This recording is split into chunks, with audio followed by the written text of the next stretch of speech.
مسئلہ ایک یہ ہو گیا ہے کہ ازار سب ٹخنوں سے ڈھانکتے ہیں. آپ صلی اللہ علیہ وسلم نے ارشاد فرمایا ما اسفل من الازار الى الكعبین ففی النار. ازار شلوار جو بھی ہم لباس پہنتے ہیں آپ صلی اللہ علیہ وسلم نے فرمایا کہ جو حصہ بھی ٹخنوں سے نیچے ہوگا ففی النار. کہاں ہوگا؟ مرد کے لیے اس کی اجازت نہیں ہے کہ وہ اپنی شلوار کو اپنے ازار کو کہاں لے کے جائے، اتنی کھینچ لے کہ وہ ٹخنوں سے نیچے. میں نے ایک مرتبہ سعودی عرب میں ایک صاحب کو دیکھا، ایک عربی کو دیکھا کہ ان کا جبہ ٹخنوں سے اوپر تھا، سمجھ رہے؟ تو میں ان کے پاس گیا، سلام کیا. میں نے کہا کہ ماشاءاللہ بڑے دنوں کے بعد مکہ میں کوئی ایسا آدمی نظر آیا ہے جو اس حدیث پر عمل کر رہا ہے کہ ازار ٹخنوں سے اوپر رکھو. میں نے کہا بڑی نوجوان تھے کوئی، میں نے کہا بڑی خوشی ہوئی آپ سے مل کے، عربی میں جو بھی ان سے بات چیت ہوئی. تو میں نے کہا یہ جو ہے یہاں رواج کیوں نہیں ہے مکہ میں اور مدینہ میں ازار کو؟ تو وہ بھی بیچارے افسوس کرنے لگے. کوئی سعودی عرب کے کوئی عالم تھے، بالکل نوجوان تھے. تو پرہیزگار لوگ ہر جگہ ہوتے ہیں، لیکن عربوں کی ان چیزوں کو دیکھ دیکھ کے پاکستانی بھی کیا ہو رہے ہیں، معاملہ ان کا بھی کیا ہو رہا ہے، خراب. ایک صاحب کہنے لگے یار یہ داڑھی اتنی ضروری ہوتی اور لباس میں یہ اس کا خیال اتنا ضروری ہوتا تو سعودی عرب میں تو ہمیں نظر نہیں آتا. تو بھائی بات اصل تو کیا ہے، قرآن و سنت ہے نا جس کو ہم نے فالو کرنا ہے، اللہ اس کے رسول کے احکامات کو فالو کرنا ہے.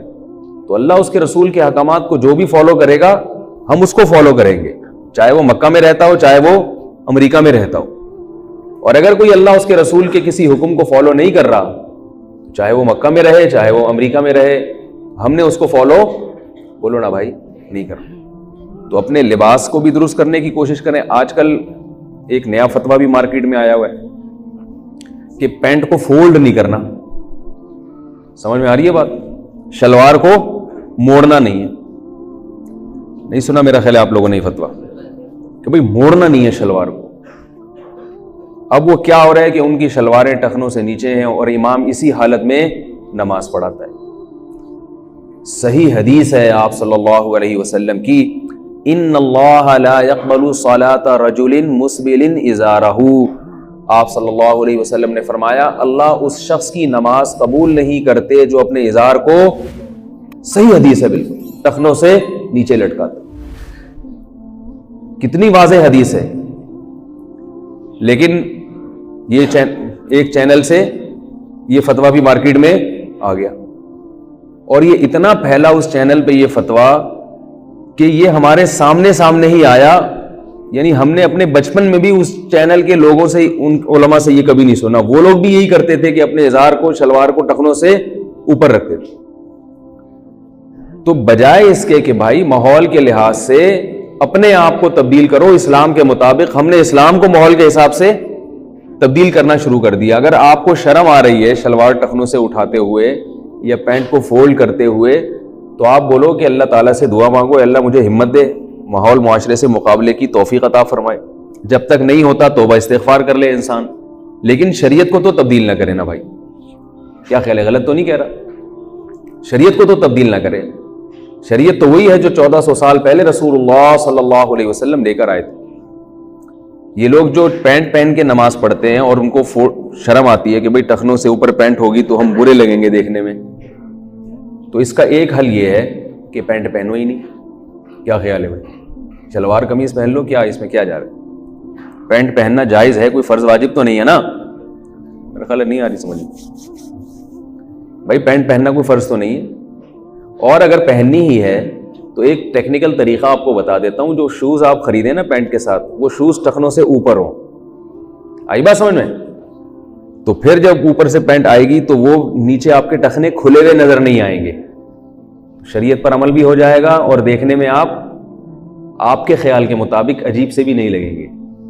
آپ کے خیال، ورنہ آدمی شریعت پر عمل کر کے عجیب سا نہیں لگتا. جو شریعت پر عمل نہ کر رہا وہ عجیب سا ہوتا ہے. لیکن ماحول چینج ہو گیا نا، تو جو کر رہا ہے وہ برا لگ رہا ہے. اس کی مثال ہمارے حضرت دیا کرتے تھے کہ اگر کسی علاقے میں سب لوگوں کی ناک کٹ جائے، کوئی حادثہ ہوا، تو اس علاقے میں جو ناک والا آئے گا وہ شرمندہ ہوگا. لوگ اسے کہیں گے یہ منہ پہ کیا لگایا بھائی یوں کر کے تم نے، کہیں گے نا اس کو ابھی یہ کیا لگایا بھائی. لوگ کہیں گے ناکو آ گیا ناکو. تو وہ بیوقوف اس کو چاہیے کہ وہ لوگوں کو کہے بھائی تم لوگوں کی ناک کٹی ہوئی ہے, تم ناکیں لگواؤ. لیکن وہ بیوقوف اگر ماحول سے متاثر ہو اور کہے یار سب کی کٹی ہوئی میری عجیب سی نوک لگ رہی ہے, اپنی ہی کاٹ ڈالے, تو بیوقوف ہوگا کہ نہیں ہوگا؟ عورت کو حکم دیا ہے کہ وہ اپنی چادر کو, اپنی شلوار کو زمین تک گھسیٹے. آپ صلی اللہ علیہ وسلم نے تو یہاں تک ترغیب دی کہ عورت جو برقع پہنے, چادر پہنے, تو وہ ایک بالش زمین سے گھسٹتی بھی جائے. واجب نہیں ہے مگر سنت ہے. عرب عورتوں میں یہ چیز ہے, عرب لوگ اپنی خواتین کو ایسا پردہ کراتے ہیں, یہ خوبی ہے ان کے اندر کہ ان کی عورتوں کے برقعے زمین تک, جو پردے دار ہیں ان میں جو دیندار ہیں, اور یہ جو آستینیں ہیں یہ بھی ہاتھوں سے باہر نکل رہی ہوتی. اور ہمارے ہاں جو برقعے مارکیٹ میں چل رہے ہیں خواتین کے, برقع زیادہ اچھا ہوتا ہے.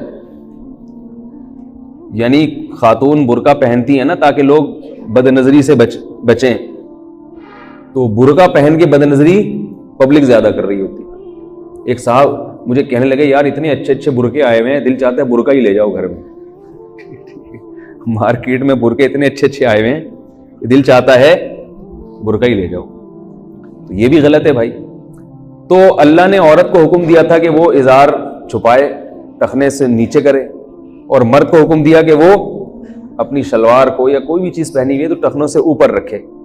تو الٹا معاملہ ہو گیا کہ خواتین نے ٹخنے ننگے کرنے شروع کر دیے اور مردوں نے, تو ان کو برا نہیں لگ رہا جن کو لگنا چاہیے, اور جس کو برا نہیں لگنا چاہیے اس کو برا لگ رہا ہے. تو یہ حل بھی کر سکتے ہیں آپ, سمجھ رہے ہیں. اور اگر آفس میں کہیں مجبوری ہے, یونیفارم پہننا ہے جس میں وہ ٹخنے کھولنے کی اجازت نہیں دیتے, تو یہاں مجبوری میں گنجائش ہے کہ جب تک آفس ٹائم ہے آپ باس کی سختی سے بچنے کے لیے ڈھک لیں, اور جیسے ہی آپ کا آفس ٹائم ختم ہوتا ہے تو وہ فوراً آپ فولڈ کر کے اوپر کر لیں.